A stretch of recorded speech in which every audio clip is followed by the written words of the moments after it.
సరా మహారాజు తానే సమిధల్లె మారి నిలువెల్లా వెలిగెరా.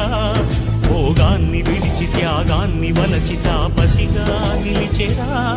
జనక్షేమమే తన సంకల్పముగా, తన ఊపిరి హోమజ్వాలలుగా స్వర్గాన్నే శాసించెనురా, అమృతమును ఆహ్వానించెనురా.